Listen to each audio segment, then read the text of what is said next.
검찰 개혁 관련된 문제부터 좀 시작을 한번 해보겠습니다. 오늘 이거를 가볍게 다루신다고 해가지고 네. 세게 때려주셨으면 좋겠는데 네. 검찰 개혁 관련해서 정부 조직 개편안도 나오고 네. 또 여러 가지 이제 후속 조치 논의도 나오다 보니까 이제 검사들이 또는 전직 검사들이 스스로 입장을 내기 시작한 거죠. 네. 그래서 우리가 볼 때는 좀 깝깝한 입장들이 많이 나왔습니다. 9월 8일에는 이 검찰에서 퇴직한 사람들의 모임인 네. 검찰 동호회에서 반대 입장을 냈는데 이 사람들도 재밌는 게 그 앞에는 검찰 개혁에 동참할 것처럼 또 얘기를 해요. 네. 앞부분 서두에는. 그래서 읽어드리면 검찰이 정치적 중립성을 상실해 권력의 신여라는 비판을 받는 것을 넘어 이렇게 개혁 대상이 된 오늘의 현실은 검찰 구성원의 과오에서 비롯됐음을 통감하며 국민의 질책을 달게 받겠다. 저희는 검찰의 권한을 조정하고 조직을 개편하려는 입법부의 결단을 존중하며 국민을 위한 검찰 개혁에 동참하겠다. 네. 뭐 여기까지는. 근데 네. 문제는 그 다음 내용은 그게 아니거든요. 네. 이어지는 내용이. 자, 그러니까 그 부분을 먼저 좀 봐야 되는데, 야, 검찰 동호회 같은 놈들 입장 못 알아듣냐 이렇게 생각하실 수도 있는데요. 이해 당사자 입장은 다 듣는 게 좋아요. 그거를 방어해주고 옹호해줄 게 아니라면 이해 당사자 입장은 듣는 게 민주주의죠. 대신 근데 이걸 또 가져온 이유는, 번역기에 가져온 이유는 왜 앞에 이렇게 길게 주저주저 달아놓느냐 이거야. 그러니까 네. 반대할 거면 그냥 반대하면 되지. 근데 저는 그게 되게 중요한 포인트라고 봐요. 이 포인트가 누구하고 연결이 되냐면 지금 검찰총장 대행자의 발언하고 똑같아요. 전체 구조가. 네. 검찰총장 대행자는 솔직히 말하면 검찰총장도 아니지만 노만석 네. 의원이요? 그냥 차장검사잖아요. 근데 그게 왜 똑같을까? 네. 검찰 친검찰주의자들의 입장은 이렇게 정리가 됐다는 얘기예요. 검찰 개혁에는 검찰 개혁 자체에는 동의하지만 너네들이 그 내용으로 삼고 있는 데는 동의할 수 없어. 그러니까 이것도 매번 나왔던 얘기잖아요. 검찰개혁 얘기가 나올 때마다 나왔던 얘기예요. 그 약간 느낌은 달라요. 예전에 문무일 총장 얘기하던 거랑 이런 것도 또 한번 비교해 보시면 문무일 총장, 문정부 시절에 문무일 총장은 그나마라도 물론 좀 순한 사람이긴 했지만 그때는 본질은 검찰 개혁을 그렇게 찬성하는 게 본질이 아니야. 약간만 반성하겠다 정도가 본질이거든. 근데 이번 앞에 이거를 되게 길게 얘기해요. 맞아요. 근데 이 이야기는 정말 반성한다는 게 아니라 네. 뭐 됐다를 인정하는 거야. 가평 자시 되어 버렸다. 네, 인정하는 거야. 그리고 이건 뭐냐면 이 이해 당사자가 검찰 개혁이라고 하는 것에 완전히 근본적으로 반항하고 저항하고 예전에 조국 전 장관 사태라든가 이런 것들을 만들었던 것처럼 뭔가 할 동력은 없다는 얘기입니다. 반란을 일으킬 동력은 없다. 없어요. 네.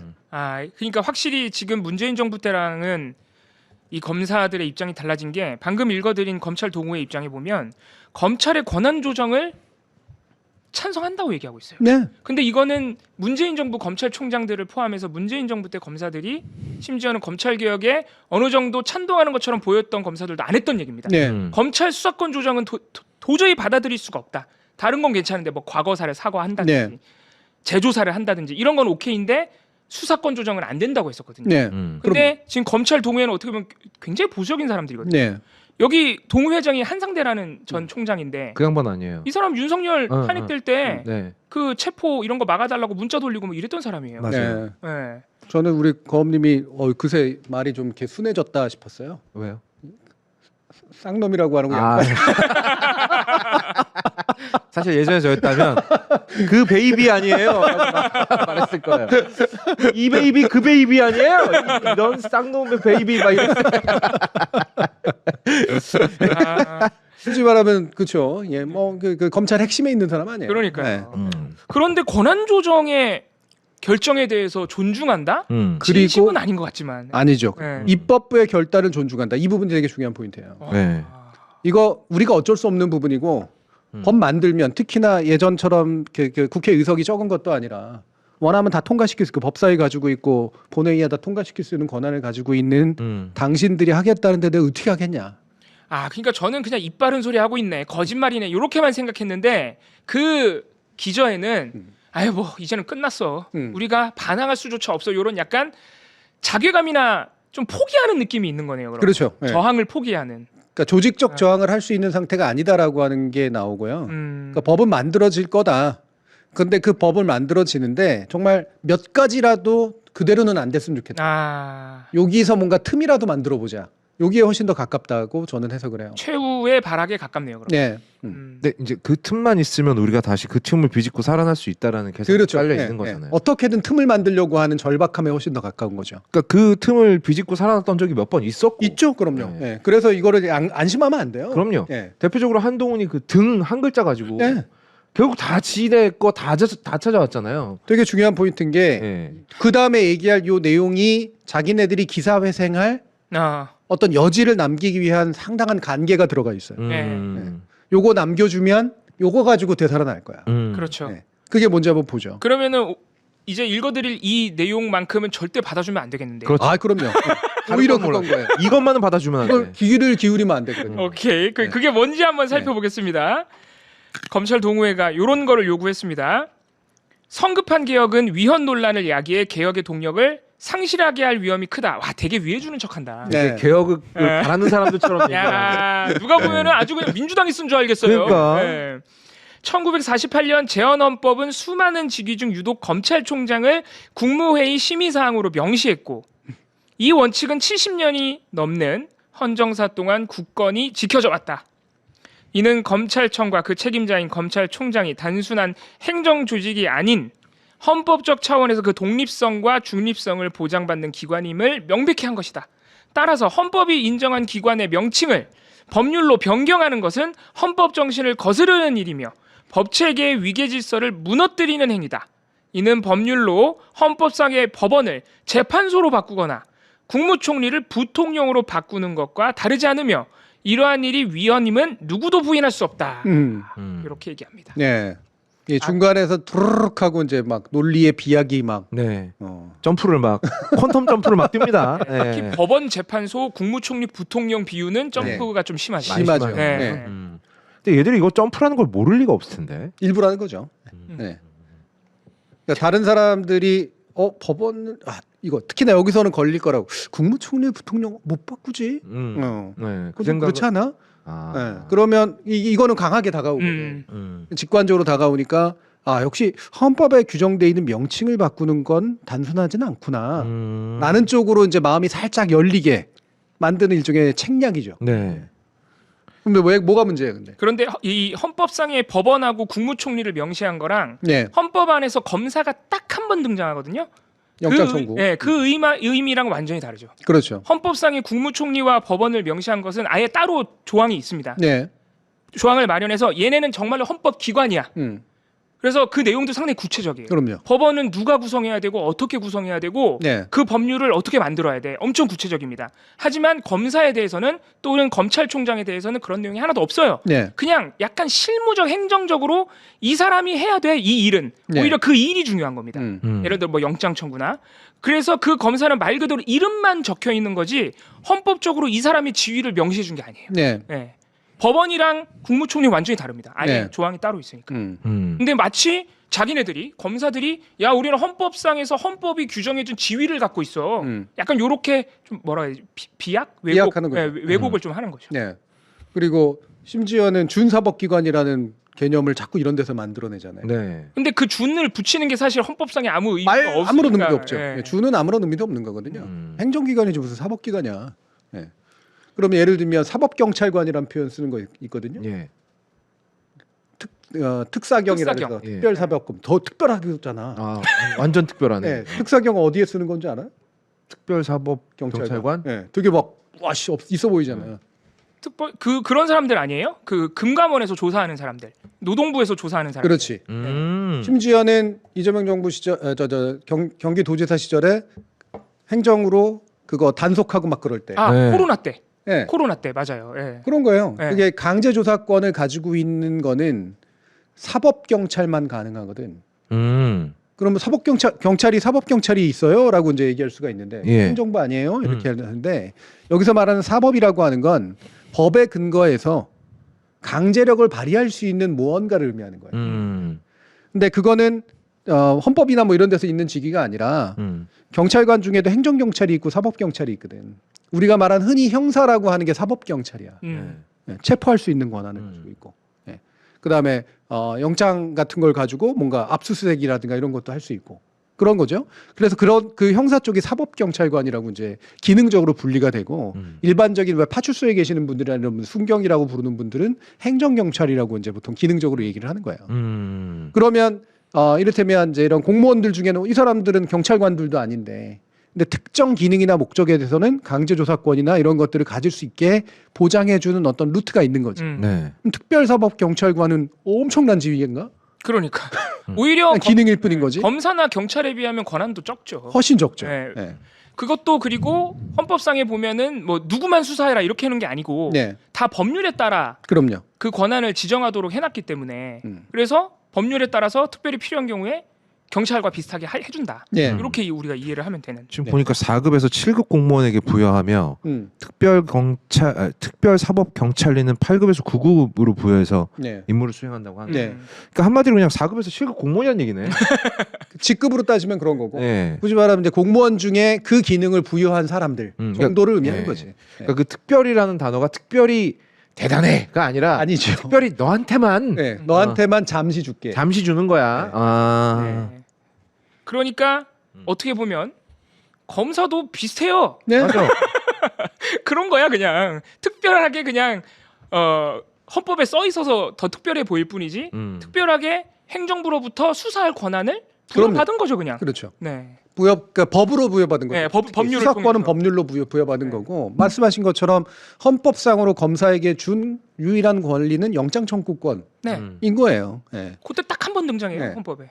그러니까 검사는 헌법기관도 아니고 검찰 그들을 대표하는 검찰총장은 당연히 헌법기관이 아니지. 이게 헌법을 읽어보면 정말 별거 아니라는 걸 알 수 있거든요. 네. 그러니까 검사의 신청에 의하여 법관이 발부한 영장을 제시해야 한다. 그러니까 체포나 구속 압수수색 할 때는요. 그러니까 여기에 그냥 검사는 신청하는 사람이야. 네. 그러니까 검사만이 신청할 수 있다 이런 말도 없어요. 네. 검사의 신청에 의해서 법원이 발급해야 된다. 음. 그러니까 포인트는 법원이 발급해야 된다라는 거거든요. 그렇죠. 근데 마치 지네가 뭐 어마어마한 걸 갖고 있는 것처럼 생각들을 하나 봐. 일부러 이렇게 생각. 아니 이거는 약간 굳어진 생각이. 아니 근데 검사들 그렇죠. 입장에서는 그런 우월 의식이 좀 있는 거죠. 그러니까 70년간 그걸 해왔으니 내게 되는 거죠. 왜 어딘가 땅을 점유하고 가만히 있으면 아 예. 재개발할 때 그 권리를 인정해 주는 것처럼 사실은 버티기 때문에 가능한 측면이 있어요. 근데 이거를 법률로 규정하면 된다라고 하는 게 너무나 명백한 건데. 네. 그러니까 이게 이 말장난을 하면 그걸 또 이상한 헌법학자들이 받아주고 이런 식으로 해서 서로 눈 끔뻑끔뻑하면서 우리 이걸로 한번 밀어보자. 지금 그러고 있는 거야. 근데 이거는 진짜 그러니까 언뜻 들으면 아 그래 헌법에 검사가 있고 검찰총장이 있으면 검찰청을 바꾸면 안 되겠다. 네. 이름을 네. 없애거나 바꾸면 안 되겠다. 근데 심지어 검찰청은 또 헌법에 안 나와. 네. 그러니까 이게 되게 미묘한 말장난 같은 걸 지금 검찰 동호회가 쳐놓은 그런 느낌이 강하고요. 그리고 검사가 없어지는 것도 아니에요. 공소청에 있다니까 검사가. 공소청 네. 그다음에 지금 공수처에도 있잖아요. 그러니까 공수처에도 검사가 있고. 예. 그러니까 마치 막 엄청나게 막 검찰청을 없애서 검사가 없어지고 약간 이런 느낌으로 써놨는데 사실 검찰청 이번에 개혁하는 내용은 그렇지도 않다. 네. 네. 그래서 이게 이 부분에서 우리가 그냥 얻어내야 될 거는 암시하면 안 되겠지만 이들이 쓸 수 있는 카드가 몇 개 없구나. 그러면 이 쓸 수 있는 카드에 주목을 해서 네. 절대 받아주면 안 된다. 예, 이거예요. 예. 괜히 그거 가지고 왠지 뭐 얘네들이 그래도 마지막으로 죽기 전에 바라는 게 있는데 사용하기 전에 그 밥이라도 먹이듯이. 아, 예. 마지막 한 끼는 마음대로 먹게 예. 해주듯이. 그러니까 이 정도는 그냥 받아줘도 되지 않을까?라는 식으로 마음을 열면 절대 안 된다. 네, 라는 겁니다. 한번 그렇게 밥 차려줬다가 우리가 얼마나 지금 험한 꼴을 봤습니까? 네, 예. 예전에 사실 우리가 그때도 불안했었잖아요. 그 검경 수사권 조정하는 과정에서 뭐 검수완박이 무슨 되게 문제 있는 것처럼 그렇게 얘기하니까 그럼 일부는 그럼 조금 남겨줄게. 일부 남겼더니 다 털어먹잖아. 그게 한동훈이었죠. 예. 네. 이런 것들을 엄청나게 조심을 해야 된다는 거죠. 근데 그런 부분에서는 조금 몰리긴 몰렸네요 검찰이. 네. 그 헌법상 딱 한 번 등장하는 검사와 검찰총장이라는 그 명칭에 이제 매달릴 정도가 된 거야. 이제 수사권의 정당성 이런 거는 더 이상 주장하기가 좀 어려워진 거죠. 네. 상황이.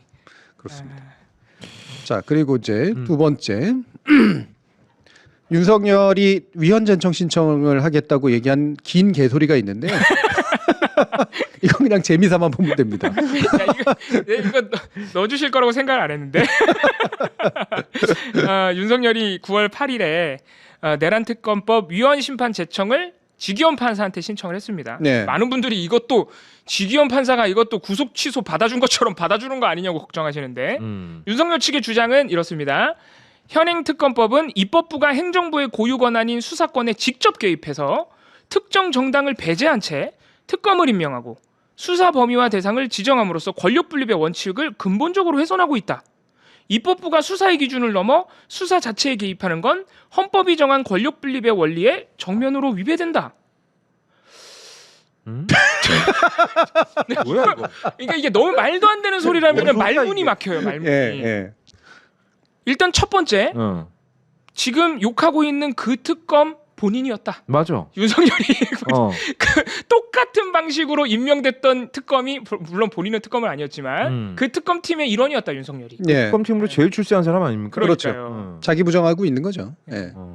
그동안 이 주장을 반복해 왔어요. 네. 갑자기 이제 위헌 심판 제청을 신청한 건데. 네. 그러니까 만약에 그렇게라도 하려면 현행 특검법은 이렇게 현행이라고 붙인 거는 현행이 아니었던 것들은 그럼 괜찮았나라고 하는 의문을 가지게 만들잖아요. 만약에 진짜 이번 특검법에 문제를 지적하고 싶으면 이번 특검법에 한정해서 뭔가 문제를 제기해야지. 예. 행정부의 고유 권한인 수사권에 직접 개입해 라고 하는 모든 특검들에 다 공통적으로 문제될 수 있는 것들을 얘기하는 이상한 소리를 지금 하고 있는 거죠. 그러니까. 예. 네. 그래서 첫 번째 거는 진짜 쓸모없는 말이고. 아니 이러라고 특검법이 있는 거 아니에요? 그렇죠. 원래 특검의 목적이 그러니까 국회에서 지정한 걸 특별히 더 제대로 수사해라. 예. 그래서 특검을 하는 거고. 음. 그리고 이것도 이거 점프가 대단하네. 수사 자체에 개입한 적이 없어요 국회는. 예. 누가 보면 국회가 수사하는 줄 알겠어. 그러니까 누가 보면 막 국회의원 보좌관들이 가가지고 막 압수수색하고 막 이러는 줄 알겠어. 그런 적이 없어. 말도 안 되죠. 예. 그러니까 예를 들면은 그 수사를 제한하는 그러니까 예. 수사의 여러 가지 인권적 제약 요소라든가 이런 것들을 넣는 네. 이런 것도 다 수사권 제한하는 거야 그러면. 수사할 때 강제로 해가지고 막 사람 그 저기 때리거나 고문하지 마 이런 것도 수사권 제한하는 어머. 거지. 수사에 개입하지 마라. 그렇지. 아 그럼 국가인권위원회 같은 데서 예. 고문하지 마세요. 예. 수사에 개입하지 마요. 이렇게. 이야, 그럼 그 방식으로 윤석열 수사하면 안 돼요?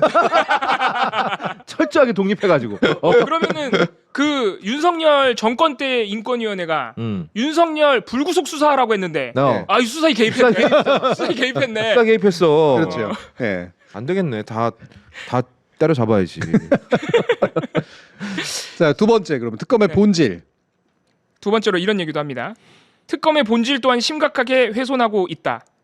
특검은 본래 검찰이 수사를 수행할 수 없거나 수사가 현저히 미진할 경우에 한해 보충적 예외적으로 인정하는 제도다. 맞습니까? 그러나 아니 근데 뭐 말은 맞긴 맞죠. 안 맞지 말이 안 뽑아줘.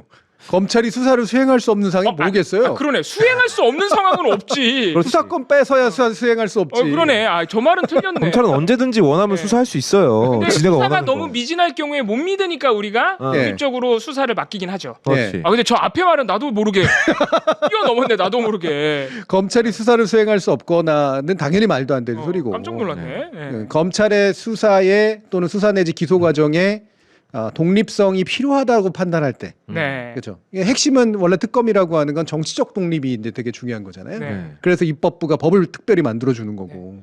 수사가 현저히 미진해서 지금 특검하고 있잖아. 네. 저만 수사에 현저히 미진할 경우에 보충적으로 하는 제도인데 왜 하냐 이렇게 얘기하고 있고요. 그러나 현행 특검법은 이미 재판이 진행 중인 사건에 대해서도 공소유지 목적의 이첩을 허용하고 있어서 특검의 보충성과 예외성 원칙에 명백히 반하고 있다. 야, 근데 이거 공소 유지 목적의 이첩 이거 진짜 장인이 바로 윤석열이었거든. 네. 윤석열이 최고 잘했어 이거. 그래갖고 막 계속 다른 걸로 또 걸고 그냥 계속 유치장이네. 구치소에서 안 내보냈거든요. 네. 그러면 본인이 한 것도 전부 다 그냥 특검의 본질을 훼손하는 짓이었다는 거예요? 그러니까 그거는 좀 구별해야 되는데 네. 공소를 공소를 유지하기 위해서라기보다는 방금 말한 건 네. 구속 상태를 유지하기 위해서. 아 구속 상태를 유지하기 위해서. 훨씬 더 네. 가깝고요. 공소 유지는 원래 검사의 고유 기능이니까. 근데 이첩이라고 하는 게 이제 중요한 거거든요. 네. 얘네들이 얘기하려고 하는 건. 그러니까 원래 검찰이 원래 하고 있었던 거를 뺏어다가 특검이 그 공소 유지를 하는 거 이거에 대한 문제 제기를 하는 거예요. 아 그거구나. 아 제가 잘못 이해하고 있었어요. 예, 예. 그래서 문제 제기했던 부분인데 이 부분은 이미 재판 과정에서 이거를 재판부가 안 따져본 게 아닙니다. 네. 몇몇 재판부가 따졌어요. 음. 근데 따져본 결과 문제 없다 하고 이미 넘어갔습니다. 네. 예, 이첩할 수 음. 있다라고 넘어갔고 만약 이런 게 문제라면 그러면 지금까지의 검찰을 안 했느냐? 지금까지의 검찰들도 검찰 안에서도 검사들끼리 사건 이첩 공소유지 목적으로 합니다. 그럼 그것도 문제가 돼야 될 거 아니에요? 그렇지. 예. 네. 그리고 더 근본적인 문제는 만약에 공소유지 목적에 이첩을 특검이 받을 수 없다면 검찰이 먼저 다 기소해 버리면 돼요. 아 그러네. 그럼 당연하지 않겠어요? 그렇죠. 이첩을 못하게 하려고 일부러 먼저 기소하는 거야. 음. 실제로 그런 행동들도 했고. 이번에 검찰이 네, 이번에 보면은 내란 사건이나 이런데 일부러 다 개입해가지고 자기 사실은 수사권도 없는 내용들에 자꾸 이제 개입했던 이유가 지들이 먼저 판을 짜놓으려고 그런 거거든. 내란 그러고 보니까 내란도 그렇고 김건희 쪽도 그렇고 다 그러니까요. 그러네. 예. 그 남부지검이 건진법사 2018년 사건으로만 기소하려 그랬잖아요. 예.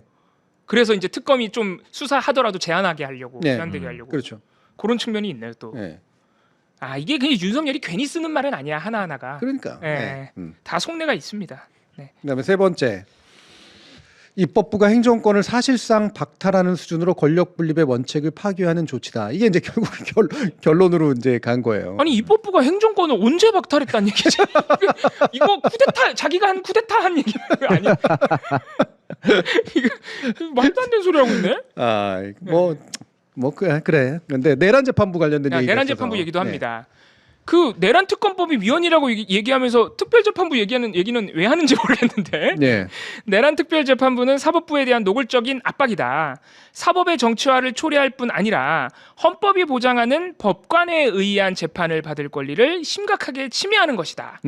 입법부가 행정권을 사실상 박탈하는 수준으로 권력 분립을 훼손하고 있다. 네, 이 얘기를 하고 싶은 거구나. 네. 입법권이 행정권을 박탈하고 있다고. 근데 이게 왜 행정권일까요? 그러니까 사법권이잖아요. 네. 재판으로 넘어가는 거는. 네. 근데 왜 행정권? 검찰이 행정부 아래 있어서 그런가? 쓰다가 헷갈리셨나? 굳이 말하면 아마 사법행정을 염두에 두고 한 얘기일 거예요. 아. 근데 사법행정도 법원이 하는데? 그러니까 원래 사법권의 하위에 사법행정권이 있는 그러니까요. 건데 예. 그냥 행정권이라고 말하면 행정부의 권리잖아요. 그냥 사법행정권을 얘기하고 싶은 모양이구나. 그렇죠. 예. 그러니까 사법행정권이라는 게 그거거든. 그러니까 그 말 그대로 대법원이 법관을 임명하고 법관을 여기에 돌렸다 저기 돌렸다가 하고 이런 거 재판을 배당하고 이런 게 이제 사법부가 행사하는 행정권이야. 근데 그때 행정권이라고 하는 우리가 일반적으로 말하는 행정권이 아니거든. 사법을 하기 위한 그렇죠. 집행 조치인 거지. 사법권의 일부잖아. 네. 네. 그러니까 사법행정권이라고 하는 것은 명백히 헌법에서의 권력 분립 원칙의 대상이 아니라 네. 사법권이 헌법에서의 그 권력 분립의 대상인 거죠. 음. 근데 그거를 지금 대충 섞어가지고 지금 얘기하는 거예요. 네. 그러니까 일부러 섞는 건지는 잘 모르겠지만 의도가 있어서 섞는 건지 모르겠지만 예. 아니면 잘 몰라서 섞는 걸 수도 있잖아요. 예. 어쨌든 그런 식으로 해서 행정권 침해라는 것을 강조하고 싶은 거구나. 그렇죠. 예. 그런 행정권 침해는 지금 행정부가 열받아 해야지 그러면. 그러니까. 왜 본인이 아니 저번에도 뭐 저기 뭐야 감옥에서도 다 무슨 보고받고 막 뭐 대통령님 뭐 의사들이 돌아오고 있습니다. 뭐 그러니까 뭐 나이 드신 분들이 힘드실 텐데 뭐 이런 얘기를 했다. 의사들 다 너 때문에 도망갔어. 자꾸 이상한 사람 왜 자기가 아직도 대통령인 줄 알고 있는 거야 이 인간은. 그래서 이런 말들이 너무 어렵다 이렇게 하고 나중에 다시 봐야겠다는 분들도 계신데 다시 안 보셔도 되고요. 네. 이거를 제가 굳이 설명드리는 이유는 그냥 이게 말이 안 되는 소리라는 얘기를 하기 위해서 이제 설명을 드리는 것일 뿐이고 이 윤석열 측에서 이런 얘기를 하는 거는 일부러 잔뜩 어려운 얘기를 하는 거예요. 국민들을 설득시킬 목적이었으면 이렇게 어려운 얘기를 할 리가 없지. 그렇지. 네. 당연히 그렇잖아요. 당장 봐도 무슨 말인지 잘 모르겠는데 네. 이 윤석열 측의 말에 찬성해주고 싶어도 무슨 말인지 몰라서 찬성을 못하는 거 아니겠어요? 여론 선정용도 아니야 그럼 지금. 네, 여론 선동용도 아니에요. 약간 우리가 항상 의심하는 법조 카르텔에 호소하는 그런 건가 그럼? 의견 판사를 그런 것도 있고요. 사실은 얘네들이 지금 얘기하고 있는 게 목적이 아닌 거예요. 그러면은 내란 재판부니 뭐니 뭐 이런 것들에 관련해서 이거를 막아 나서고 그러기 위해 설득하고 이게 목적이 아니야. 그냥 위헌재청 신청을 하는 게 목적이야. 뭐라도 해보자. 네. 그거를 하는데 우리가 뭔가 대단한 이유가 있어서 이걸 하는 것처럼 보여주고 싶은 거지. 우리는 대단한 법률가들이고 그러니까 이거는 위헌재청을 통해서라도 뭔가 문제를 해결해야 돼. 그러니까 최대한 어렵게 못 알아듣게 얘기하는 거야. 검찰개혁 코앞에 있는 검찰과 약간 태도가 비슷하네요. 네. 뭐라도 해보자는 거네. 그런 그렇지. 의미에서 아무 말이나 막 해보자. 네. 약간 이런 태도가 읽히는데. 그러니까 위헌 제청 신청이라는 방법으로 어떻게든 현재 내란 재판을 그냥 계속 뭔가 흔들고 싶어하는. 야. 솔직히 말하면 재판에 지금 안 나오고 있잖아. 안 나오고 있고 잘못하면 만약에 내란 재판부가 만들어지면 젠장 끌려 나올 수도 있겠고 네, 예. 이런 생각이 드니까 현재 직위원도 기분이 나쁠 거 아니에요? 직위원을 다시 한번 태핑하는 거지 이렇게. 야, 이거 좀 받아봐. 네. 이거 좀 받아봐. 너 지난번에 나 한번 풀어줬잖아. 어. 그리고 나 안 나가도 강제 구인 안 하고 있잖아. 요것도 한번 어떻게 생각하니? 아, 라고 던지는 거지. 야. 저 정말 궁금한 건데 지휘원은 이런 대접 받는 게 좋을까요? 되게 이상한 사람이래요. 나 정말 이해. 그러니까 진심으로 윤석열에게 동조하는지는 우리가 알 수가 없지만 예. 확실히 좀 괴기한 캐릭터다. 예. 예, 그거는 확실히 아니 구속 취소를 받아줄 때 이미 그게 입증이 된 데다가 음. 그래서 이번에도 많은 분들이 걱정하는 거예요. 이게 사실 법적으로 보면 구속 취소를 받아주는 것보다 이걸 받아주는 게 훨씬 더 어렵다고 합니다. 그럼요. 예. 왜냐면은 이거를 받아주는 판사도 왜 받아줬는지를 써야 된대요. 예. 예. 그게 심지어 결정문이래 일종의. 그래서 그거를 이게 헌재로 넘기는 거래요. 네. 근데 이 위원은 구속 취소랑 급이 다르잖아요. 네. 그 위원에 대해서 직위원 판사가 과연 과감하게 그걸 받아줄 수 있겠느냐. 네. 결정문 써야 되는데. 원래대로라면 받아주기는 훨씬 어렵고 직위원 같았으면은 저는 그럴 수도 있다고 생각합니다. 이거 받아줄 수 있다고 보세요? 예. 와, 진짜 대박이다 진짜. 예. 그러니까 설마 하라고 생각하면 안 되고요. 그러니까. 직위원이 지금까지 한 것들을 잘 봐야 돼요. 이 사람은 성격도 독특하고 주변 눈치도 잘 안 보는 스타일이야. 그리고 윤석열에 대한 호감이 있어. 적어도 적대감보다는 호감이 훨씬 강해. 네. 그래서 누군가가 욕을 해도 비난하고 욕을 해도 그것 때문에 뭐 이렇게 흔들리거나 이런 스타일은 아니야. 네.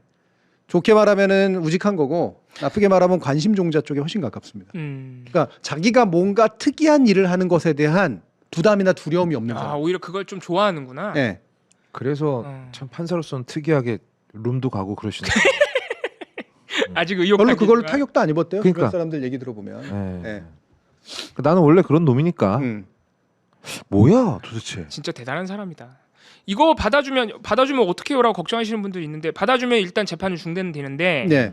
아마 받아주면 내란 특별재판부 반대하기 어려울 겁니다. 아, 그럼요. 아, 대법원이고 국민의힘이고 네. 이거 받아주는 순간 끝나는 게임이라 아마 맞아요. 지기현 판사가 그것 때문으로라도 이거 받아주기 어려울 거예요. 네. 어떤 면에서 보면 여론에 불을 붙이는 게 네. 되는 거죠. 지금 내란 재판 그 특별재판부에 관련해서 여론이 대체로 찬성적이지만 네. 약간은 유보적인 태도들이 있단 말이에요. 네. 네, 그리고 법조인들 쪽에서도 이제 좀 강하게 반대하는 목소리도 나오고 그러니까 이거 굳이 해야 되나 이런 식의 생각이 드는 경우들이 있단 말이지. 그런데 그 목소리마저 확 하고 죽여버릴 거예요. 네. 분명해. 왜냐하면 솔직히 말하면 내란 특별재판부에 관련된 이야기는 제가 뭐 자세하게는 안 할 텐데 저는 반대 의견에도 의미가 있다고 생각하거든요. 네. 위헌성이 크다기보다는 제가 볼 때는 그러니까 뭔가 이렇게 논란의 소지가 될 만한 구석구석들이 있어. 그거는 맞기 때문에 그래서 이거 가지고 정말 해야 되나라는 생각이 들 수도 있어요. 근데 문제는 그게 나오게 된 이유가 뭐야? 그 얘기가 나오게 된 이유가 뭐냐고. 현재 법원 때문이죠. 현재 법원 때문이죠. 현재 법원이 헌법적인 어떤 공정한 재판 이런 것들을 흔들었잖아. 네. 스스로. 그러니까 조이대 대법 체제가 심각하게 문제 있는 일들을 여러 번 했단 말이야. 특히 직위원에 관련된 일들은 이 내란 재판부 지금 진행되고 있는 1심 재판부가 정상적이라고 생각하는 사람은 저는 진짜 이상한 사람들 빼고는 없을 거라고 생각해요. 그러니까. 너무나 특이한 짓들을 많이 했거든. 근데 이거를 컨트롤을 안 해? 개별 재판은 그 판사의 소관이다라고 하는 이른바 독립성으로 그 자체가 판사의 독립성을 의심하게 만드는 행동이라고. 그러니까. 네. 그러니까 그 독립성이 침해되는 어떤 개혁도 감수해야 되지 않을까라고 생각하게 만드는데 일조했어. 근데 아직은 약간 유보하는 마음이 있어. 근데 그거에 불을 붙일 거라는 거예요. 그렇죠. 아마 결정타가 될 겁니다. 이미 내란 특별재판부가 어느 정도 위헌 소지 있는 거 아니야라는 걱정을 뛰어넘을 만큼 이미 법원이 많은 네. 잘못을 한 데다가 그래도 비등비등한 여론이 있다면 아마 이 위헌 심판 제청을 받아주는 순간 이제 반대 의견은 아마 완전히 묵살될 가능성이 높죠. 네. 그런 이거는 상황입니다. 그 바람을 그냥 확 하고 불게 해주는 거죠. 네. 그래서 저는 이 부분에 대해서 여러분들이 너무 막 이렇게 불안해하면서 기다리고 막 지켜보고 이럴 필요가 있다기보다는 원래대로라면 안 되는 게 맞으나 설마 하다가 직위원이라는 사람이 또 한 번 그런 일이 벌어지면 그건 진짜 사법부에 대한 완벽한 개혁의 물결을 만드는 행위가 될 것이다. 네. 라는 생각으로 보시면 될 것 같아요. 네. 근데 제가 알기로 그러니까 제가 듣기로 건너 듣기로 직위원 판사가 상당히 그 판사들 사이에서는 되게 분위기 메이커고 약간 막내둥이 느낌이 있었대요. 그리고 유튜브도 되게 많이 본대. 그래서 한동안 그런 기사도 나왔잖아요. 뭐 매불쇼도 구독해갖고 막. 아무래도 나는 이 양반이 뭐가 약점을 잡힌 것 같다라는. 그러니까 이건 그냥 추측이니까 그냥 아무 의미 없는 일이긴 한데 만약에 그런 거라면요. 약점을 정말 확 잡혀가지고 어쨌든 윤석열이 원하는 대로 해줄 수밖에 없다 나는 이런 입장이라고 한다면 그래서 지금 일부러 여름휴가도 2주 나갔다 오고 이런 식으로 계속 시간을 끌고 있는 거 아니냐. 예. 이런 의견도 있더라고요. 예. 뭐 그렇게 볼 수밖에 없는 요소들이 있죠. 예. 근데 그것도 이제 해명을 해주는 건 아니니까. 네. 그것도 일종의 이제 음모론이잖아요. 예. 뭐 나타날 수 있는 음모론이지. 예, 예. 아무리 이해가 안 되니 이것뿐이 없는 거 아니야? 이제 이렇게 생각할 수 있는 거니까. 네. 예, 저는 뭐 그 부분은 굳이 배제할 필요는 없다고 생각을 하고요. 대신 훨씬 더 구조적인 문제는 확고하게 직위원 같은 판사를 그 자리에 앉혀놓고 현재 내란 재판이라고 하는 전국민적인 관심사이자 우리 헌정사에서 엄청나게 중요한 역사적 토대를 이룰 1심, 2심이라는 건 사실심이니까 예. 이거를 이따위로 방치하는 게 현재 우리나라의 사법부다. 엄청나게 라는 건 명확하다는 거예요. 예. 네, 명확하다는 거. 이거는 사법부의 방치가 없이 이렇게 진행될 리가 없어. 그러니까. 그게 훨씬 더 중요한 문제라는 거죠. 아휴. 자, 세 번째 정치권 이슈는 이제 권성동 관련된 케이스인데요. 저는 이거는 우리 봉우리의 고견을 듣기 위해서 남겨놨어요. 에? 에? 권성동이 무슨 말을 하는 건지 좀 알려주세요. 아 이거 괜히 넣었어.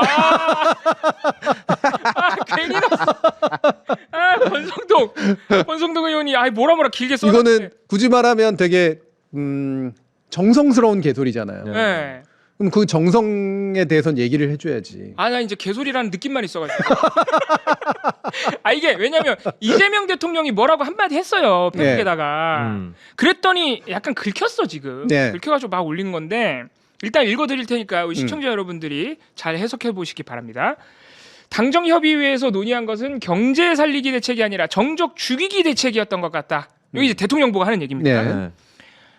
이는 과거 문재인 대통령이 직접 나서 저에 대한 수사를 지시했던 것과 본질적으로 다르지 않은 정적 탄압입니다. 이 문재인 전 대통령 당시에 2017년에 그 채용비리, 네. 채용비리 수사 받았던 거 얘기하는 겁니다. 네. 자, 여기까지는 그냥 하는 수사학이니까 이건 정성도 없어요. 제가 볼 때는. 여기까지 내가 잘 아는 내용. 큰일 났다 이제. 강원랜드. 여러분 강원랜드 예. 안미연 겁니다.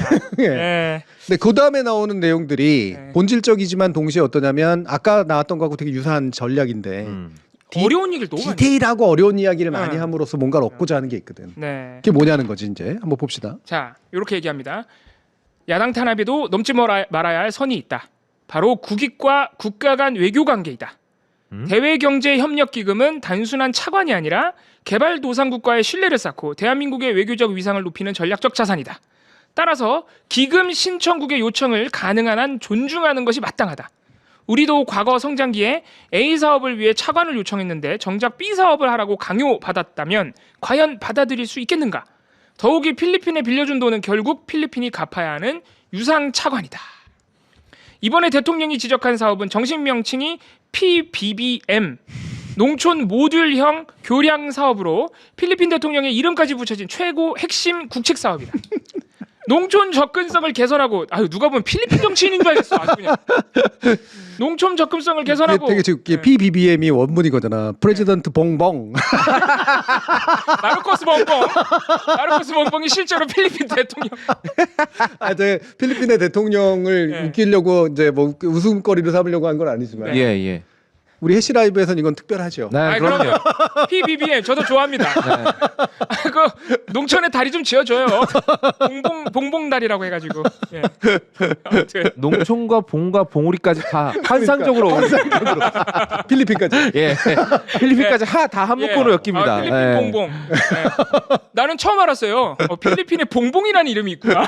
예. 제가 알기로 애칭이라고 알고 있는데 아마. 예. 아무튼. 죄송합니다. 이게 이런 내용이 아닌데. 네. 농촌 접근성을 개선하고 낙후 지역을 농산물 유통망을 확보해주기 위한 프로젝트다. 그런데 한국수출입은행 필리핀 사무소가 이런 사업은 일본한테 가보라 이런 취지의 발언을 했다는 사실 내가 들었다. 말 한마디로 천냥빚을 갚는다는데 막대한 연세를 투입하고도 외교적 신뢰를 잃는 우를 범해서야 되겠느냐. 네.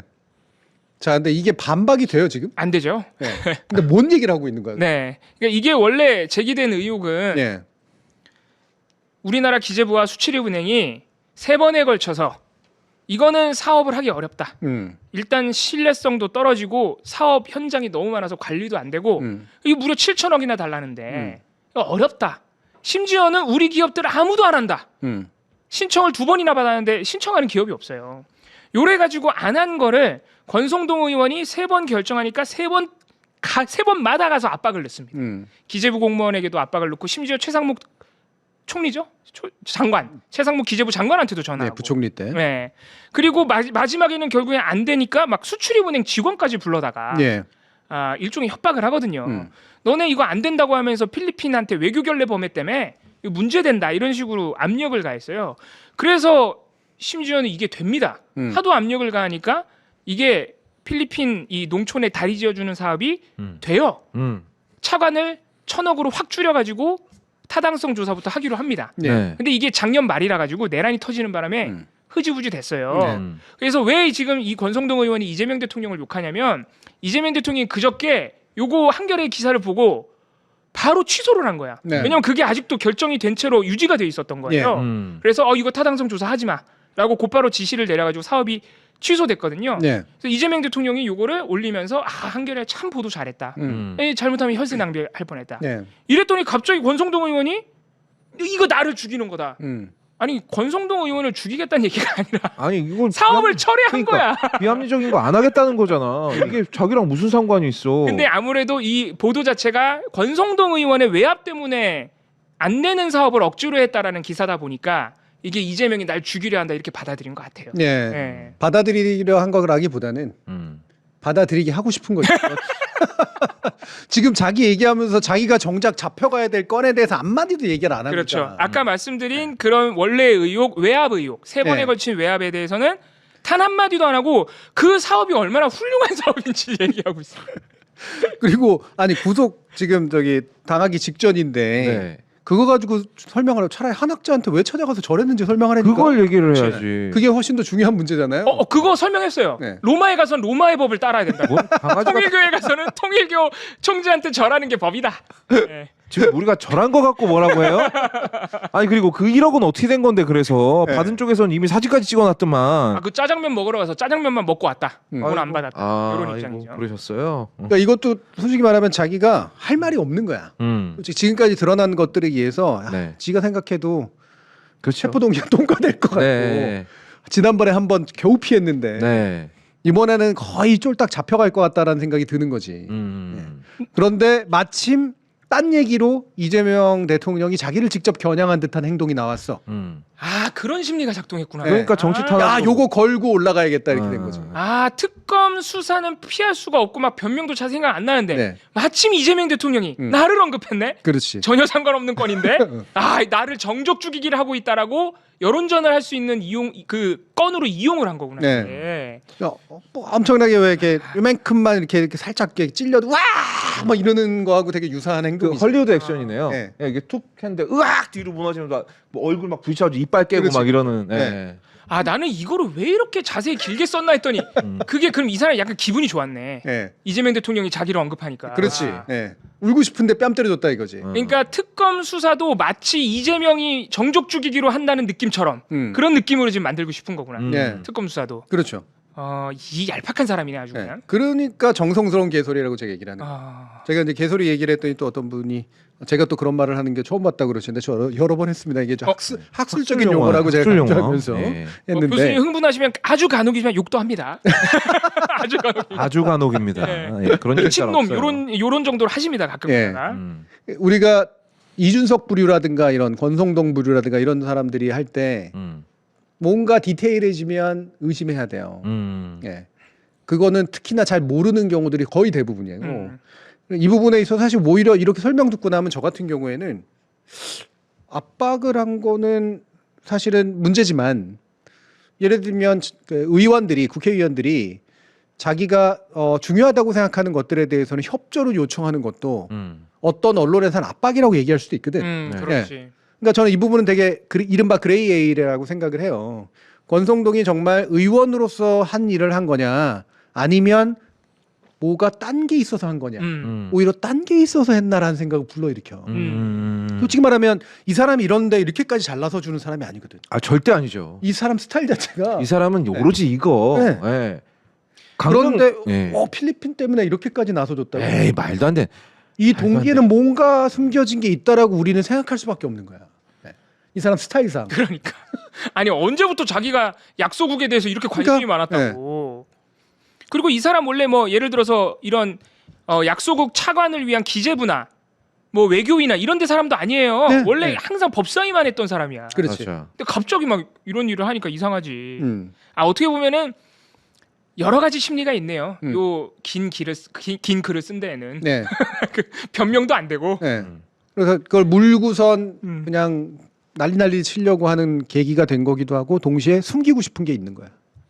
근데 본인이 이재명 대통령이 정적이 될 수 있다라고 생각을 하는 걸까요? 아니 뭐 이렇게 크게 중요한 정치인도 아니고 국힘에서 지금 뭐 딱히 맡고 있는 것도 없잖아 이 사람. 네. 그리고 문재인 정부 때도 강원랜드 채용 비리 문재인 대통령이 정적이라서 한 거 아니에요. 그럼 그때도 정적급이 안 됐어요. 그 본인 빼고 다 처벌 받았어. 맞아. 권성동 의원 빼고. 본인만 빠져나갔지 얍삽하게. 아무튼 권성 네. 난 이거를 또 선정해 주셔서 진짜 꿈에도 생각 못했다. 저는 봉봉 때문에 했습니다. 마르코스 봉봉. 봉봉만으로도 가치가 있어. 아 별로 예. 좋은 대통령 같지 않던데 근데 그 전 대통령하고 거의 비슷한 사람이라 그러던데. 예. 예. 마르코스란 이름 들어간 거 보세요. 아이고야. 예. 예. 본인도 별로 좋은 술 친 거 아니에요? 아, 제가 그렇죠. 예. 아, 이제 술판의 마르코스죠. 네. 아니, 대대손손 깽판 칠 거야. 이멜단 누구야? 이멜다가 없네. 아. 이멜다가 내가 돈을 없어. 이멜다가 돈을 다 해먹었다는 소리가 있어가지고. 그렇지. 외로운 마르코스네. 이멜다가 없는 게 나을 수도 있어요. 어. 자 헛소리는 그만하고. 예. 이제 오늘 대통령 기자회견 얘기를 하죠. 예. 아 이재명 대통령이 오늘 기자회견 한 2시간 반 했고. 엄청 많이 했는데 네. 그 중에 제가 중요하다고 싶은 한 4가지 정도 요즘 얘기되고 있는 것들하고 연관된 그거를 가져왔습니다. 네. 첫 번째 협치론. 네. 협치를 해야 한다고 강조를 하면서 하지만 협치는 야합과 다르다. 다시 한번 강조를 했습니다. 적당히 뭐 당신은 이런 주장했으니까 이쪽 주장과 맞춰서 딱 중간 딱 잘라서 당신 반 우리 반 이렇게 할 수는 없다. 정부 조직법을 고쳐서 정부 조직을 개편하는 거하고 내란의 진실을 규명해서 그야말로 엄정하게 책임을 물어 다시는 대한민국의 내란이 일어나서는 안 된다고 하는 당위하고 이거를 어떻게 맞바꿀 수가 있느냐. 예. 불편하긴 하지만 솔직히 약간 더 효율적으로 일을 하자는 것인데 정부 조직 개편안 안 한다고 해서 우리가 일 못하는 거 아니다. 그냥 하면 된다. 그런데 내란의 진실을 규명해서 철저히 진상을 규명하고 책임을 물어서 다시 못하게 하고 이런 거는 민주주의의 본질이기 때문에 이거를 맞바꿀 수는 없다. 그건 타협이 아니다. 예. 어떻게 보면 원내대표단을 질책한 것에 가깝죠. 네. 예. 아니, 게다가 또 이제 이재명 대통령이 협상을 뒤에서 조종한 거 아니냐라는 말이 꽤 네. 나왔어요. 맞아요. 그것 때문에 더 예, 그렇죠. 예. 예. 그거에 대해서 이제 정면으로 반박하는 내용이기도 하죠. 네. 음. 그러니까 이게 이제 결국 지난 밤에 있었던 일을 간단하게라도 얘기하려고 이제 이걸 가져온 건데 음. 사실 대통령이 여당의 대야 협의를 직접 개입하는 건 일종의 당무 개입이기 때문에 그렇죠. 맞아요. 예. 그래서 직접 개입하는 건 안 좋아요. 네. 굳이 말하면 정무수석을 통해서 의견을 전달할 수는 있지. 네. 그건 당정 협의에 이제 해당하는 일이니까. 그래서 이게 나름대로 어제 김병기 원내대표가 그런 협상을 한 건 금융감독위원회라고 하는 걸 신설하기 위해서. 근데 이거는 이제 빨리 해야 되는 거니까. 그런데 이거를 정무위인가요? 정무위 맞습니다. 그렇죠. 예, 정무위가 윤한홍 의원이 이제 잡고 국민의힘. 있으니 거기서 붙잡고 있으면 이거 6개월 이상 패스트트랙 되어가지고 해야 되는 거니까 그것 때문에 사실은 요걸 받고 저걸 준 거다. 이런 식의 이제 해석들이 많이 나왔잖아요. 네, 맞아요. 그 해석이 저는 아예 불당하다고 생각하진 않아요. 그 의견- 생각으로 아마 협상했겠지. 의견 전달했을 수도 있고. 예. 예. 근데 그게 예를 들면 대통령이 야 이게 정말 중요하니 딴 건 내줘서라도 이걸 하쇼. 우리 협치하자고 했으니. 예를 들어서 내란 특검을 내주쇼. 뭐 이렇게 한 것 같지는 않은 그러니까 것 뭐 같은데. 이렇게 패키지에서 요거까지는 내주고 요거까지는 받고 이거를 구체적으로 지시해서 김병기 원내대표가 그런 행동을 했나라면 그 일이 벌어졌다면 저는 그건 잘못이라고 생각해요. 그렇죠. 만약 그런 일이 벌어졌다면 예. 안 했을 가능성이 높고 물론 네. 힌트는 줄 수 있다고 하더라도 네. 예. 잘못이라고 생각해요. 근데 그거를 아니라고 얘기하는 거기 때문에 또 이거 가지고 끝까지 음모하는 사람은 이재명이 시켜놓고선 김병기한테 뒤집어 씌운다. 꼬리 자르게 한다. 예, 이렇게 얘기할 수도 있겠죠. 만약에 그렇다고 하더라도 그거는 꼬리 잘라야지. 대통령이 그 정책 책임을 짊어지면 안 되거든. 안 되죠. 예. 그러라고 입법부 있는 거고 그러라고 여당 있는 건데. 음. 예. 그래서 저는 이 부분에 있어서는 대통령이 어떤 마음을 먹었느냐 애초에 라는 건 별로 중요하지 않다고 생각해요. 그리고 이 말을 한 것도 저는 그래서 그렇게까지 중요하지 않다고 봐요. 저는 오히려 정청래 대표가 확고하게 이거는 재협상해야 된다라고 밝힌 게 훨씬 더 중요하다고 생각을 합니다. 네. 그건 당의 일이기 때문에. 대통령은 저는 이게 중요하다고 봐요. 솔직히 말하면 정부 조직 개편 중요하지만 내란 청산하고 맞바꿀 문제는 아니다.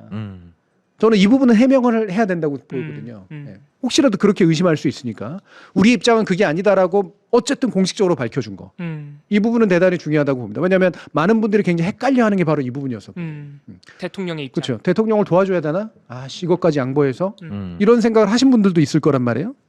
근데 대통령이 확고하게 얘기해 준 거죠. 정부 조직 개편 필요하다, 당연히 필요하니까 하는 거지만 그 모든 것들 이렇게 내줘가면서까지 할 문제는 아니다. 이게 상식에 부합하는 거고 저는 그걸 확인해 준 거는 대단히 중요했다고 생각을 해요. 앞으로 협치를 하더라도 양보할 수 없는 선이 있다는 것을 우회적으로 여당한테 좀 가이드라인을 준 거죠. 헷갈리지 말아라. 그러니까 네. 가이드라인, 그쵸, 뭐 가이드라인이라고 표현해도 좋을지 아닐지 모르겠지만 네. 우리 정부가 뭘 중요시하는지 그리고 특히나 제일 중요한 건 국민들이 내란을 청산하겠다라는 마음 자체를 훨씬 더 중요시한다는 것. 예, 거기에 눈을 맞추려고 노력한다는 것. 이 말이 이제 훨씬 더 중요하다는 거죠. 그리고 제 개인적으로는 이것 때문에 어제 밤부터 오늘까지 특히 오늘 오전 의총에서는 김병기 원내대표랑 정청래 대표랑 거의 싸웠다는 거 아니에요. 예. 아마 그런 갈등 양상도 이재명 대통령이 어느 정도 좀 정리해 주려는 목적도 있는 것 같아요. 네. 네. 뭐 그럴 때는 대통령의 정치력이 필요한 거니까. 네. 예. 이게 사실 원내대표하고 지도부하고 여야 협상하다 보면 소통에 좀 에러가 발생할 수도 있는 거고 예. 똑같은 생각을 갖고 들어갔는데 세부 내용에서 생각지도 않게 달라지는 내용이 나올 수도 있는 거거든요. 예. 그래서 어떻게 보면은 그렇게 크게 싸울 일이 아닌데 너무 큰 갈등으로 번질 것 같으니까 대통령이 어차피 우리의 목표와 애초의 의지는 딱 여기였다. 요 선이었다. 네. 곧 약간 초심으로 돌아가자는 거지. 싸우지 말고 요 선으로 다시 시작하자. 이렇게 좀 정리를 해준 거 아닌가 그런 네. 생각도 듭니다. 그래서 그 뒤에는 상법 얘기지만 뭐 자체는 정책적으로는 중요하긴 한데 오늘 일어났던 일, 어제 오늘 일어났던 일에 대한 대통령이 일부러 밝힌 거잖아요. 네. 네. 그러니까 그 부분은 지적하고 가는 게 좋을 것 같고. 네. 두 번째가 또 이제 검찰 개혁 관련된 겁니다. 네. 오늘 이재명 대통령이 좀 무슨 작심한 것처럼 네, 말씀을 많이 되게 하시죠. 온갖 것들에 대해서 얘기하죠. 네. 특히 되게 민감한 부분은 네. 엄청나게 솔직하게 얘기했어요. 네. 네, 그게 이제 아까 보신 그 여야 협상에서의 난맥상과 검찰 개혁 심지어 내란 재판부까지. 그래서 검찰 개혁에 대해서도 상세하게 좀 얘기를 해줬는데 검찰 개혁 매우 중요하다. 일단 기소 수사 분리 이거 제일 중요한데 그건 했다. 곧 이제 법 통과된다. 그러면은 그거를 어디다 맡길 건지 경찰은 믿을만한지 검찰이 사고를 너무 쳐서 수사권 주면 안 되는데 그냥 검찰 안에서 내부 분리를 할 건지 아니면 다른 데다 둘 건지 이런 논의가 지금까지 이루어졌고 그게 바로 초기의 논의다. 네. 그런데 요새는 그런 초기 논의를 넘어서서 검사는 아예 사건 수사에 손도 대지 마라 이런 이야기까지 갖고 이제는 관심도 갖지 말고 눈길도 주지 말라고 검찰에게 얘기를 하고 있다. 예. 그러니까 너무 지금 한쪽 방향으로 좀 과하게 진행됐다라고 얘기를 하는 것이죠.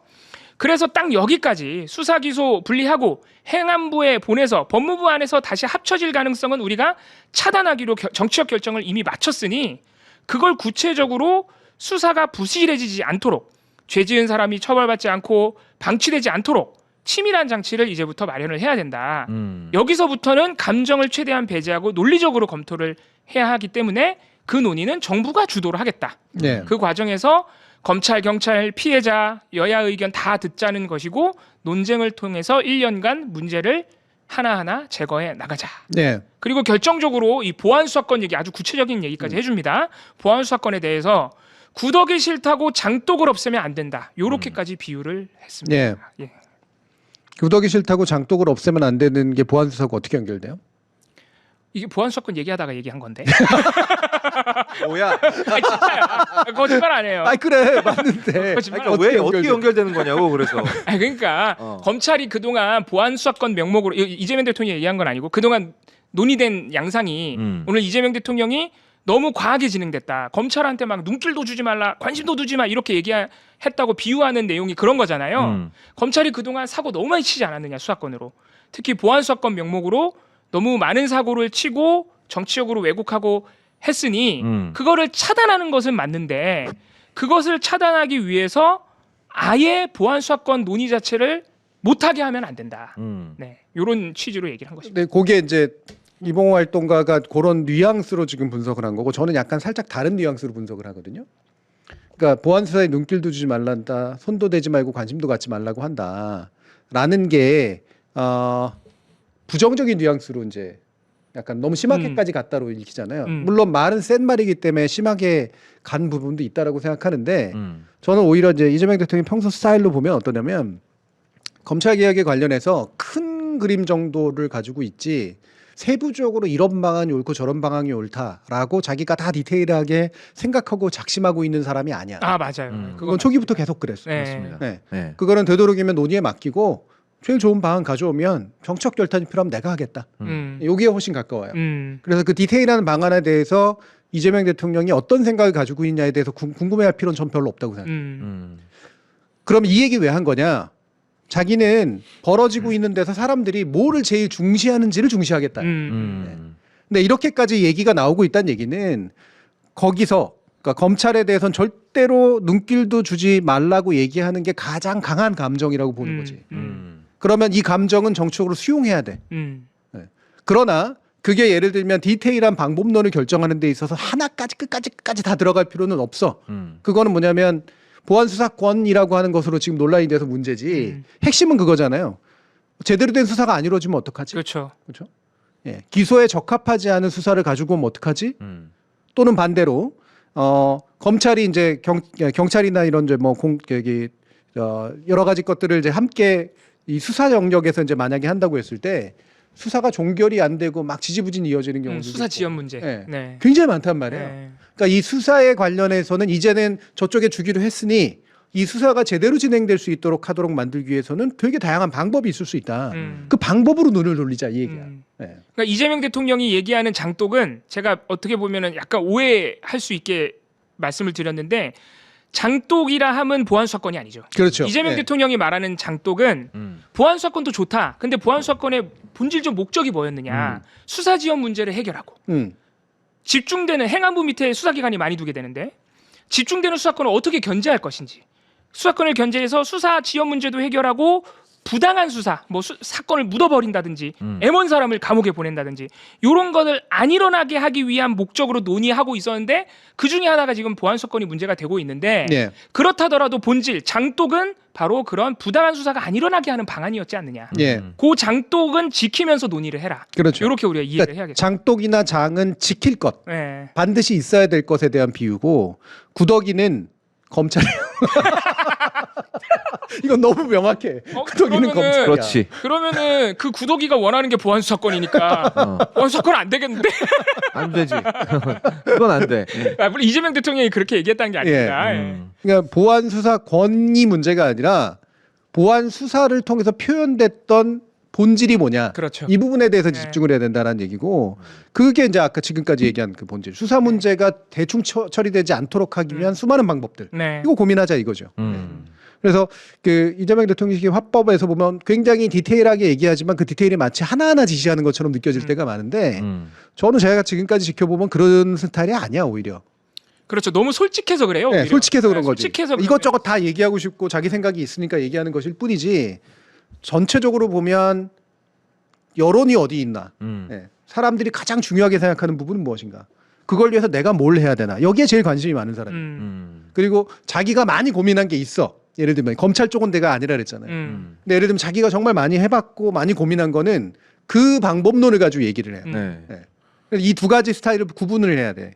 근데 검찰 수사에 관련된 문제라든가 이런 것들은 내 입으로 방법론을 얘기하는 영역이 아니야. 맞아요. 이재명 대통령은. 이거는 국회에서. 네. 그래서 이게 검찰 개혁 관련된 부분에 대해서 얘기한 이 뉘앙스랑 이제 이재명 대통령이 주식에 관심이 많아가지고 오늘 주식에 관련된 얘기할 때랑 뉘앙스가 완전히 달라요. 다르죠. 예. 주식에 대해서는 내가 그거 주식 양도세 내는 거 그냥 10억으로 냅둘래. 거의 이렇게 얘기를 해버렸어요. 네. 확실하게 얘기합니다. 그 여러 군데 얘기 들어보니까 내가 처음에는 이거 50억으로 늘리려고 그랬는데 안 되겠어. 네. 10억으로 둬야겠어. 라고 그냥 거의 솔직하게 얘기를 해버리고 또 이건 주식 문제는 아니지만 그 상속세 있잖아요. 상속세도 한 18억까지는 면세해줘야겠는데 이렇게 아주 솔직하게 얘기를 해버립니다. 네. 이 검찰 개혁에 대해서 얘기한 거랑 뉘앙스가 많이 다르죠. 다르죠. 예. 예. 그거는 자기가 공부도 많이 했고 뭔가 감이 왔고 그래서 이게 맞다고 확신하는 거야. 물론 대통령이 그렇게 맞다고 확신한다고 해서 반드시 올바른 답이라는 건 아니에요. 거기서 실수가 생길 수도 있습니다. 그러니까 이런 스타일은 너무 확신하게 되면 오히려 이렇게 여론하고 기랑하는 관계들이 생길 수도 있고 그래. 추진력이 좋을 수도 있지만 정치적으로 위기를 맞을 수도 있어요. 왜냐면 너무 많은 걸 책임지게 되기 때문에 제가 초기부터 계속 얘기했잖아요. 대통령이 너무 많은 걸 책임지면 대통령이 잘할 때는 문제가 없지만 예. 무너지기 시작하면은 대통령에게 다 책임을 떠넘긴다고. 요걸 혼자 다 먹어야 네. 된다는. 그래서 그런 부분에 있어서는 좀 이렇게 조심하면서 가는 게 좋긴 합니다만 어쨌든 중요한 건 확신하고 있는 부분에 대한 구체적인 이야기와 그렇지 않은 이야기는 굉장히 구별할 필요가 있다라는 거예요. 네, 여러분 제가 죄송합니다. 반대로 얘기했네요. 주식 양도세 대주주 기준 50억으로 그대로 두는 거죠. 죄송합니다. 제가 아까 반대로 얘기했어요. 네. 다 알아들었어요. 네, 네. 나도 그냥 봉우리가 잘못 얘기했구나 이러고 알아들었고. 저는 봉우리의 디테일에 속지 않습니다. 네. 저도 이제 더 이상 믿지 않습니다. 네. 아마 우리 회원님들도 안 믿으실 거예요. 네. 알고 있었어. 예. 알고 있었으면 그렇게 말을 해. 50억, 10억. 봉우리의 디테일에 속지 않는다는 얘기는 뭐냐면 봉우리가 많은 것들을 가지고 있다는 것은 인정해. 네.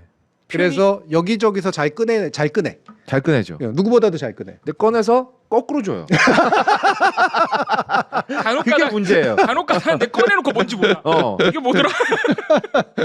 그거는 뭐 여러분들이 교정해 주셔야 됩니다. 제가 그러니까. 저희들은 솔직히 안 들을 때도 좀 있어요. 네. 가끔 가면은 이재석 기자도 내 말을 안 듣더라고. 제가 지금 집수리를 하고 소파를 새로 사야 되거든요. 아 예. 봉우리 얘기할 때 그 생각하고 있어요. 아니 진짜 요새는 이재석 기자도 내 말을 안 듣고 있더라고. 소파를 3인용을 사는 게 맞겠지? 뭐 네. 이 생각하고 있었어. 네. 그러니까 중요한 흐름이 잘못되면 이제 제가 얘기를 하지만 예. 그래서 여러분들이 잘 고쳐주세요. 아깝다. 그냥 넘어갈 수 있었는데 그것도 들었어. 시청자들이 너무 똑똑해도 문제예요. 예. 뭐야 그 말은?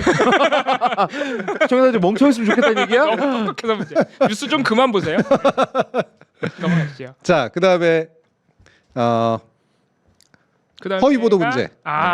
요거로 오늘 픽을 하셨구나. 네. 요거는 간단하게라도 언급을 하고 네. 가야 될 것 같아서. 지금 민주당에서 그 언론사 허위 보도에 대한 징벌적 손해배상제를 추진하고 있습니다. 그게 이제 네. 언론중재법 개정안으로 추진이 되고 있는데 그에 대해서 이재명 대통령이 이것도 조금 솔직하게 얘기를 해줬어요. 네. 좀 본인의 어떤 생각을 솔직하게 얘기를 했습니다. 음. 내가 그 문제에 대해서 어차피 입법은 국회에서 하는 거라 막 구체적으로 얘기하기는 어렵지만 당에 요 정도는 얘기하고 있다. 의견 제시를 하고 있다라고 얘기하면서 첫 번째 언론만을 타겟으로 하지 마라.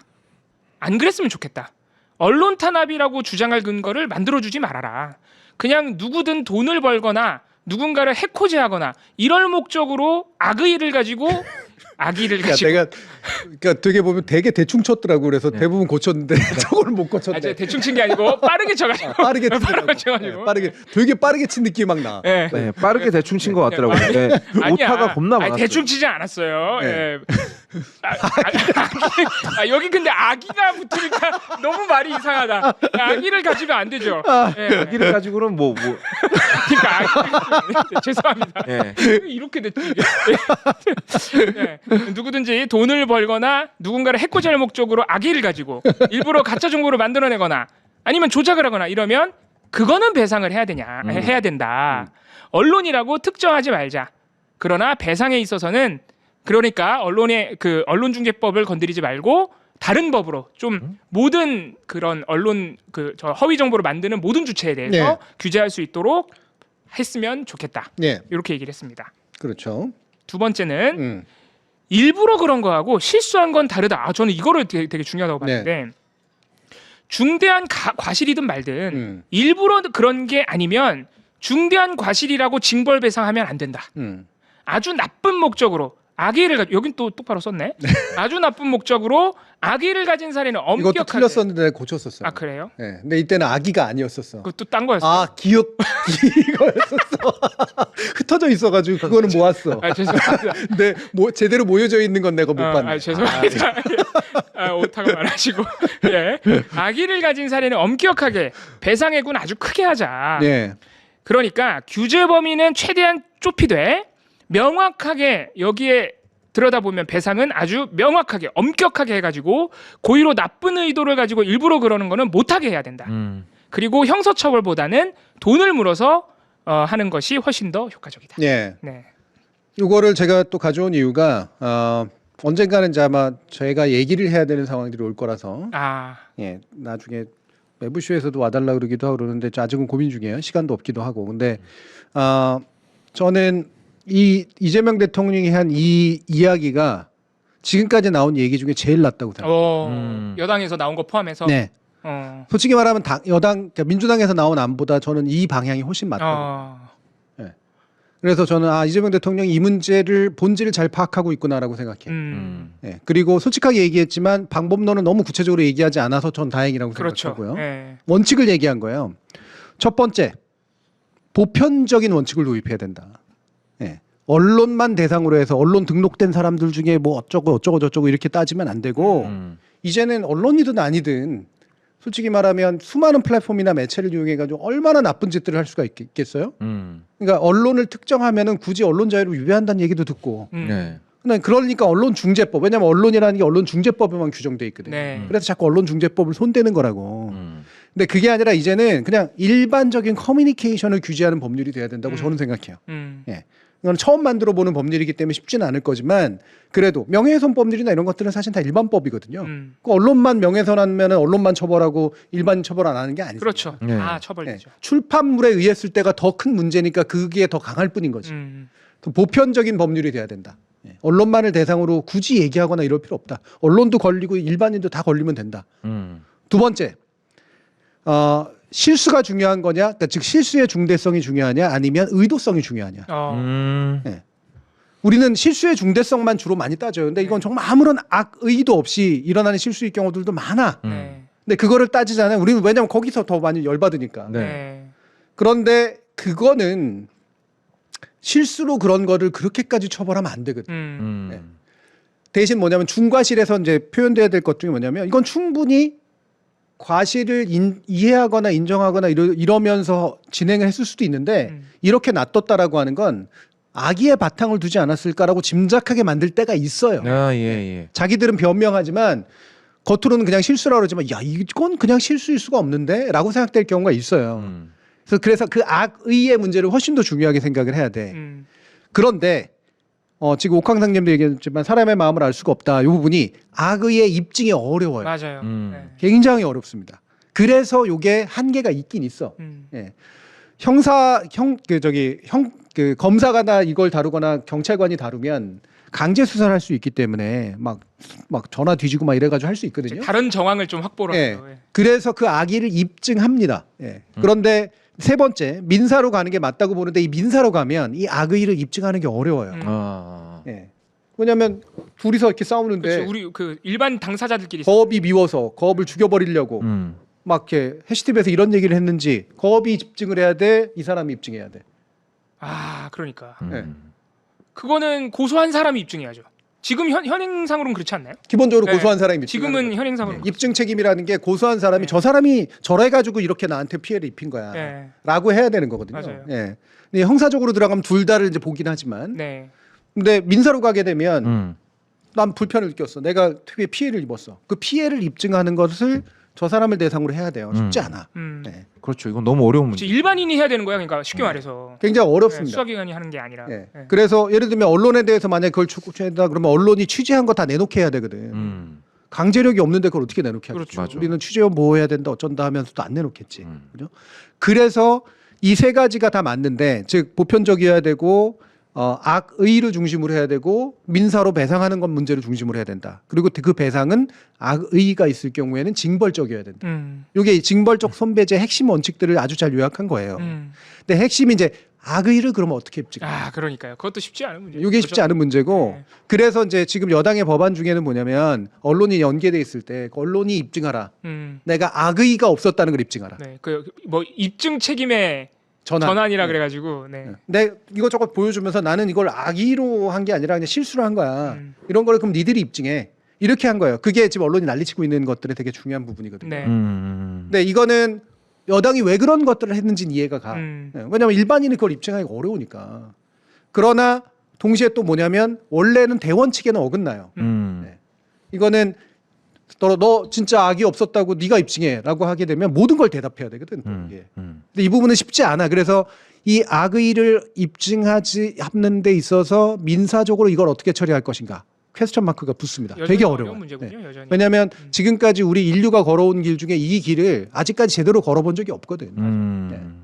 그래서 이 부분은 정말로 어려운 부분이에요. 네. 그런데 이 부분을 어떻게 해결할 것인가가 논의의 문제에 집중이 돼야 된다. 근데 앞에 단이 자꾸 언론을 탄압하네 마네 뭐 자유규제를 해야 되네 마네 전 다 개소리라고 생각해요. 자유규제 한다고 그래도 아무것도 안 하고 있잖아요. 네. 그래서 이 부분을 어떻게 해결할 거냐로 정말 중지를 모아야 됩니다. 언론도 모아야 되고 일반인도 모아야 되고 시민단체도 모아야 되고 법률 전문가도 모아야 돼요. 저는 그 부분에 있어서의 논의로 사회가 해안을 내는 것이 필요하다라고 생각을 해요. 딴 데 소비하지 말고. 그런 면에서 이제 대통령이 이 방식으로 얘기한 것 자체는 저는 되게 필요한 일이었다라고 생각을 합니다. 둘 중에 권력이 있는 쪽에서 증명하게 만들면 될 것 같긴 한데 더 센 사람. 그런 이제 생각이 스며들어 있죠. 현재 여당 안에는. 네. 예. 그래서 언론이 더 세다고 생각하니까 언론이 입증하라고 한 거고 네. 대신 이제 권력기관이나 이런 데들은 그걸 적용하지 않으려고 한 거고. 예. 그러니까 가령 뭐 중소 규모의 언론이 뭐 대기업을 잘못 건드렸다. 네. 이럴 땐 대기업이 증명하게 하고. 네. 예. 근데 그 SBS의 그 휴게소 소녀 사건처럼 네. 그런 경우에는 방송국이 증명하게 하고. 그러니까 그게 건 바이 건이 돼버리면 이게 법률이 될 수 없어. 그렇지. 그러니까 그러니까 어려워요. 굉장히 이거는 어렵죠. 진짜 이게 원칙을 세우기가 진짜 어려운 그래서 문제네. 지금 여당이 추진하고 있는 언론중재법에도 사실 그래서 그 악의 문제 때문에 그런 거 있잖아요. 고의 중과실인데 대통령이 오늘 중과실을 빼라 그런 거죠. 네. 고의 중과실 추정 요건이라는 걸 넣어놔가지고 그것도 이제 언론사들이 난리를 치고 있는 건데 네. 거기 보면 이제 단순히 허위를 작성한 게 아니라 그 허위로 인해서 특정인의 막 인격이 훼손되고 뭐 재산상의 피해를 주고 이런 경우랑 또 반복 뭐 2, 3회 이상 반복이 되면 그거는 이제 고의다 막 이런 식으로 보는데 네. 사실 그것도 충분하다고 보기 어렵잖아요. 그래서 그런 측면에서 오늘 그 이재명 대통령이 그 사람의 악이라는 거는 너무 입증하기 어려운데 그나마 하나 선을 딱 그어준 게 그렇다면 일단 중과실은 빼라. 아니 고의 자체도 입증하기가 어려운데 중과실은 어떻게 입증할 건데? 네. 그러니까 그거는 일단 빼고 시작하자는 거죠. 네. 네, 그 정도. 물론 상대적으로 고의보다는 중과실이 입증하기가 더 낫긴 하고요. 네. 그럼 이제 객관적인 피해를 이제 보여줄 수 있으니까. 근데 이런 명예훼손건이라든가 허위 정보라든가에 관련된 피해는 산정하기가 참 어렵습니다. 이게 일반 손배제보다 징벌적 손배제에 도입하기 어려운 이유가 바로 이거예요. 나 기분 나빠. 나 2억 상처 입었어. 이게 안 되잖아. 내가 정신적인 피해를 2억 원어치를 입었어. 그렇지. 이거 어떻게? 그러니까 그게 잘 안. 근데 오늘 이재명 대통령이 이 얘기를 하면서 언급했는데 그 최근에 트럼프 대통령 이기 시작할 때쯤에 그 저 부정선거 보도했다가 예. 900억인가 맞았잖아요. 오늘 이재명 대통령이 언급한 그 사례. 네. 미국은 그런 어마어마한 언론 보도에 허위 보도에 대한 징벌 사례를 어떤 법을 근거로 해서 하는 거예요? 그거는 그냥 일반 명예훼손법에. 일반 명예훼손으로 하는 네. 거예요. 거기는 이제 민사로 원래 다 푸니까. 거기는 일반 명예훼손의 그런 약간 언론사에 대한 징벌 손배 그런 조항이 들어가 있는 그렇죠. 거구나. 이게 그냥 손배가 아니라 징벌 손배가 중요한 게 이거는 정말 건수가 몇 개 없어요. 왜냐면 징벌성이 있기 때문에 매번 하면 안 되거든. 그럼 징벌을 한다는 게 무슨 의미입니까? 개별 손해를 막 산정해서 그거를 몇 배 하는 게 아니야. 너 씨 망해 이러라고 하는 거야. 그렇지. 넌 판사의 직권적 판단입니다. 말 그대로 징벌이잖아요. 네. 그러니까 사실 지금 우리가 그동안 논의해왔던 징벌적 손배에서 징벌적 배상액의 그 기준을 뭐 매출액으로 잡느니 막 이런 네. 이런 얘기들이 있는데 사실 그런 것보다는 정말 말 그대로 징벌을 한다. 네. 망해라 이렇게. 그러니까 매출액 같은 것들이 물론 중요하긴 하죠. 네. 그거 가지고 막 구체적인 수치 계산을 한다라기보다는 자 2억짜리 회사야. 근데 정말 망할 짓을 했네. 그러면 얘네한테 3억쯤 물리면 망하는 거 아니야? 그렇지. 그거 가지고 버티면 버티는 기준이 거고. 될 수는 있겠네. 그렇죠. 예. 예. 그러니까 예를 들면은 2천만 원짜리 회사야. 네. 여기다가 24억 때리고 무슨 저기 노조한테 파업 따지 이러면 안 되지. 여기 한 3천만 때려도 돼. 그래도 징벌성이 그래도 생겨. 망해. 예. 그냥 무조건 액수로 높인다고 되는 게 아니라 그 징벌성을 누가 직권으로 판단을 하고 그 근거로 뭘로 삼느냐 이 부분이 중요한 거예요. 네. 어쨌든 징벌의 성격이라는 게 매우 중요하다는 거죠. 그럼요. 그 네. 기준을 뭐로 삼는지보다는. 네. 예. 그런데 이거 이 얘기를 오늘 선정을 해주시는 바람에 궁금증을 다 풀어야겠는데 그러면은 자 일단 언론중재법은 대통령 입장을 언론중재법 건드리는 거는 별로라는 거잖아요. 네. 그러면은 정보통신망법을 개정하느냐? 상법. 상법. 아 상법을 개정한다. 예, 원래 처음에도 문정부 때 나왔던 게 상법 개정안이었는데 아 맞아요. 예. 국민의힘 쪽에서 정말 너무나 열심히 맞아요. 반대를 해서 왜? 그게 제일 중요하다는 걸 알거든. 상법이 결정적이구나. 결정적이죠. 예. 아. 기본적으로는 상법 이게 이제 일반법이니까 예, 모든 이런 행위에서 나타나는 것 예, 이게 이제 되게 중요하고요. 물론 이제 다른 여타 법령의 명예훼손 관련 법령이나 이런 것들에 약간 거기에 관련된 연관 규정들을 둘 수는 있지. 함께 몇 가지를 바꿔내면 돼요. 예, 징벌 규정은 상법에 놓고 뭐 예를 들면 언론중재법이나 이런데 뭐를 그러면 문제라고 판단할 것이냐라든가 이런 식으로 넣을 수도 있어요. 근데 그걸 몇 개로 묶으면 되는 거예요. 아 한계법을 이렇게 해서 될 문제가 아니구나. 예. 근데 상법으로 해야 왜냐하면 보통은 돈 버는 목적으로 그런 거를 예. 허위 정보를 만들어내기 때문에 예. 상법을 통해서 징벌을 한다. 그게 좀 더 일반적인 징벌이 이제 가능한 형태인 거죠. 그러면은 그 허위 정보를 만들어낸 것과 악의에 대한 기준은 상법이 아니고 다른 법을 좀 개정을 해야겠네요. 거기다가 이제 추상적으로 놔야지. 그러니까 악이나 이런 것들은 집어넣어야지. 상법에도 집어넣고. 네, 집어넣죠. 예. 근데 그 부분에 대한 어떤 기타 연관에서에 대한 판단은 예를 들면 어디를 중요한다라든가 이런 식으로 연결을 시켜야 되죠. 아 좋습니다. 네. 네. 그래서 이 부분은 저는 급하게 시도할 필요 없다고 생각해요. 예. 그러니까 우리는 물론 여러 번 기다렸지만 예. 지금까지 논 중에 제가 아까 집중하자. 요 부분만 집중하자. 그러면 요거는 뭐 몇 달이 걸리건 뭐 한 1년 정도가 걸리던 간에 크게 상관까지는 없다고 봐요. 이거 한 2개월, 3개월 먼저 해서 언론개혁 다 했다라고 얘기한다고 해서 언론 안 바뀌거든. 중요한 건 판례가 쌓여야지 바뀌는 거기 때문에 그래서 거기에 대한 결정을 내려가는 과정들이 훨씬 더 이제 중요하다라고 생각을 해요.